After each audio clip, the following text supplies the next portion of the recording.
ধরেছিল ওরা ধরে সব ব্লাড জানা ছিঁড়াছিঁড়ি করে দিয়ে কাটাকাটি করছে, ব্লেড দিয়ে কাটাকাটি করে দিচ্ছে। ব্লেড ব্যবহার করেছিল। কাটাকাটি করে রাস্তায় দাঁড়িয়েছিল যখন আমি যাই তখন তারা গাড়ি আসছিল, ও পিছনে আছে আর আমি সামনে খুব জোর সাইকেল চালাচ্ছি। তোমার সঙ্গে অঘটন কবে ঘটেছে?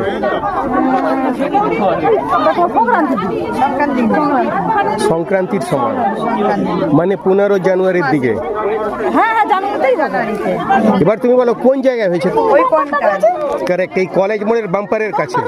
আচ্ছা, যে যে ছেলেটা না মানুষ, ও কে এসেছিল? না, ছেলেই ছিল, একটাই ছেলে ছিল। দেখতে কেমন ছিল? লম্বা করে, ফর্সা করে, মাথা ঢাকা আর মুখ ঢাকা। কি পড়েছিল? ও কি মুখ সত্যি ঢাকা ছিল? হ্যাঁ, মুখ ঢাকা ছিল, কালো একটা মুখে ঢাকা ছিল। আচ্ছা, মাস্ক ছিল। তো তোমার সঙ্গে কিভাবে কাণ্ড ঘটালো? তুমি কিভাবে ওখান থেকে পালালে? আমি যারা দেখছি দাঁড়িয়ে আছে, আচ্ছা, ওর মুখে আমি শুনছি, আমি তো আমরা তখন দীঘা চলে গেছিলাম আর কি। হ্যাঁ। তারপরে হঠাৎ আমি দেখছি ও আমার দাঁড়িয়ে এরকম করছে কেন, তখন আমার ওর কথা মনে পড়ে গেছে। আমি বলছি তাহলে ওই ছেলেটাই হবে। আমি তখন দাঁড়িয়ে গেছি, ও আছে অত দূরে, আমি দাঁড়িয়ে গেছি, তখন ও আমার দিকে আসছে, তখন দাঁড়িয়ে আসছে। আমার ছেলেকে ফোন লাগাইছি, যখন দেখছি ডাইরেক্ট বলতে ওখানে যে গ্যাস সিলিন্ডার দেয়, ওই ছেলেটাই ছিল। ও পিছনে, ওকে যখন দেখছি আমি সামনে খুব জোর সাইকেল চালাইছি। আচ্ছা, তার মানে তোমার সঙ্গে কোনো কথোপকথন হয়নি বা তোমাকে ধরার চেষ্টা করেন, তুমি সন্দেহ করেছো, ভয় পালিয়ে গেছো। তারপরে সেই দিনেই ঘটনা ঘটছে। তারপরে তুমি যাওয়ার পর আবার ঘটনা ঘটেছে। সেই ঘটনাটা কার সঙ্গে ঘটেছিল? ওই যে একটা লম্বা করে কোথায় গেল? ওই মেয়েটার নামটা কি জানো? আচ্ছা, মেয়ে ছেলেটা কোথাকার? ওটা নহরিপুর। কোথাকার? প্রতাপপুর, নহরিপুর। হ্যাঁ, প্রতাপপুর। হ্যাঁ, আচ্ছা আচ্ছা, ওকে কি ধরেছিল ওরা? ও ধরে সব ব্লাড জানা ছিঁড়াছিঁড়ি করে দিয়ে কাটাকাটি করছে, ব্লেড দিয়ে কাটাকাটি করে দিচ্ছে। ব্লেড ব্যবহার করেছিল। কাটাকাটি করে দিচ্ছে। হ্যাঁ, নহরিপুর গ্রাম। নরহরিপুর। তাকে জিজ্ঞেস করতে হবে। যেদিন অ্যাটাক হয়েছিল, মানে সেই টাইমটা কি ছিল? হ্যাঁ, চারটা। কারেক্ট। এর আগে দুজনকেই ঠিক 4টার সময় অ্যাটাক করেছিল। ও কি করে, 4টার সময় আসে, আগে ওদিকে দেখে নেয়, এদিকে দেখে নেয়, আর এদিকে বাউন্ডারি ওয়াল হওয়ার জন্য এদিকে কেউ আমরা কিছু বুঝতে পারি না। দেখে নেওয়ার পর তারপরে ও যে আছে অ্যাটাক করে। আর স্পেশালি যারা হেঁটে আসে তাদেরকে বেশি ধরে। তুমি সেদিন সাইকেলে ছিলে বলে বেঁচে গেছো, যদি তুমি হেঁটে থাকতে তোমাকে ধরতো। তনুশ্রী ম্যাডাম, তো আজকে এখানে মানে ফরেস্ট অফিসারের সঙ্গে কথা বলতে চান? হ্যাঁ, একটু নিরাপত্তার জন্য। এটা যদিও মানে প্রশাসনের ব্যাপার, এটা ঠিকই, আমি ভিডিও স্যারকেও বলেছি ব্যাপারটা। এই মুহূর্তে সবাই এসেছেন হিজলি ফরেস্ট ট্রেনিং ইনস্টিটিউটে। সঙ্গে আছেন হিজলি কলেজের প্রিন্সিপাল, কলেজের অন্যান্য টিচার্স, সমস্ত স্টাফ। আমাদের তনুশ্রীদি তো আছেনই, আর আক্রান্তকারী মহিলাদের মধ্যে কিছু আছেন, আর ওই সমস্ত মহিলারা যারা নিত্যদিনের ঘটনার আতঙ্কে ভুগতে থাকেন। এবং সঙ্গে রয়েছেন বিশেষ করে কুচলাচাটি গ্রামের বাসিন্দারা। সঙ্গে আমাদের এক বিশিষ্ট বন্ধু আয়ুব আলীও এসেছেন, আর জ্যাকি ভাই যে গ্রামের এক বিশিষ্ট ব্যক্তি, এবং সঙ্গে পারভেজ ভাইকেও দেখা যাচ্ছে। শুনছি যেটা যে কিছু কিছু লোকের বাড়িতে গিয়ে রাত্রেবেলা যখন তখন মাস্ক পরা লোক চাকু ব্লেড দিয়ে ঢুকছে দরজায়, গিয়ে বলছে আধার কার্ড চাইছে। এগুলো শুনছি, আধার কার্ড, প্যান কার্ড, ডকুমেন্ট চাইছে, দিয়ে না দিলে আক্রমণ করছে, এইসব শুনছি।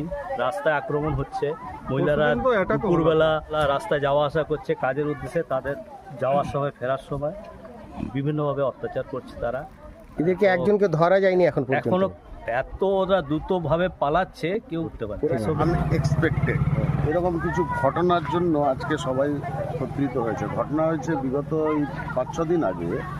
আমার পাড়ারই একটা মহিলা যে সাইড থেকে আসছিল কলেজ মোড়টার কাছে কোনো এক ব্যক্তি ওনাকে টেনে ভিতরে জঙ্গলের দিকে নিয়ে চেষ্টা করে। উনি যখন চিৎকার চেঁচামেচি করেন বা ওখান থেকে নিজেকে ছাড়ানোর চেষ্টা করেন, এর পরেও এরকম 2-3টা ঘটনা হয়েছে। তার আগে মোবাইল ছিনতাই হয়েছে, চুরি হয়েছে।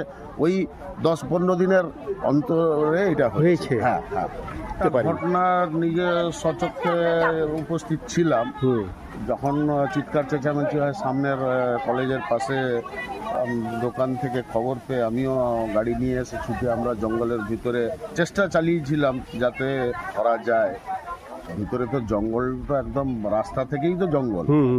তো এই জন্য আজকের আমাদের অভিযান হচ্ছে ফরেস্ট ডিপার্টমেন্টটাকে আমরা আসছি এখানে রিকোয়েস্ট করব, এখানে যিনি আধিকারিক আছেন ওনাকে রিকোয়েস্ট করে ওনাকে আমরা করব যাতে লাইট নেই, একটা রাস্তা রাত্রেবেলা যাওয়া আসা হয় যখন পুরো অন্ধকার থাকে, কোনো লাইট থাকে না। লাইটের ব্যবস্থা নেই। তারপরে আপনার এই যে এই সাইডটায় এর আগেও আপনারা শুনেছেন এই ঘাগরা বলে একটা 5 নম্বর অঞ্চলের মধ্যে ঘাগরা গ্রামে একজনকে কি হায়না নাকি কামড়ে দিয়েছে বা হায়না জাতীয় কোনো পশু জঙ্গলের ভিতরে আছে।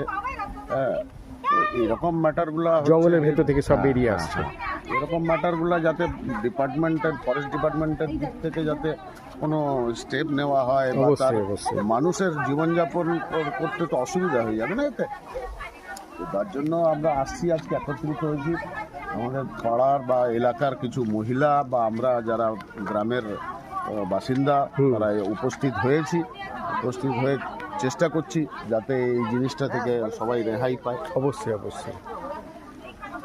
অ্যাকচুয়ালি এই এপিসোডটা আক্রান্ত মহিলাদের জন্য ফরেস্ট ডিপার্টমেন্ট এবং থানায় অভিযোগ করারই এপিসোড ছিল, কিন্তু এই এপিসোডের মধ্যে এক মহিলা উঠে এলেন যা আমার এপিসোডের 3য় নম্বর মহিলা ছিলেন। উনি কিভাবে আক্রান্ত হয়েছিলেন তা আপনাদের সামনে উপস্থাপন করার চেষ্টা করলাম। যেহেতু ব্যাপারটা এত গুরুতর ছিল যে কুচলাচাটির গ্রামের মানুষজন, কলেজ এবং স্কুল কর্তৃপক্ষরা সামনে এগিয়ে এসেছেন। সত্যি এই বিষয়টা আমাদের মন প্রাণকে ভরিয়ে দেয়। শেষ পর্যন্ত সুরক্ষার কি ব্যবস্থা নেওয়া হয়েছে তা আপনারা কালকে জানতে পারবেন। সঙ্গে থাকুন।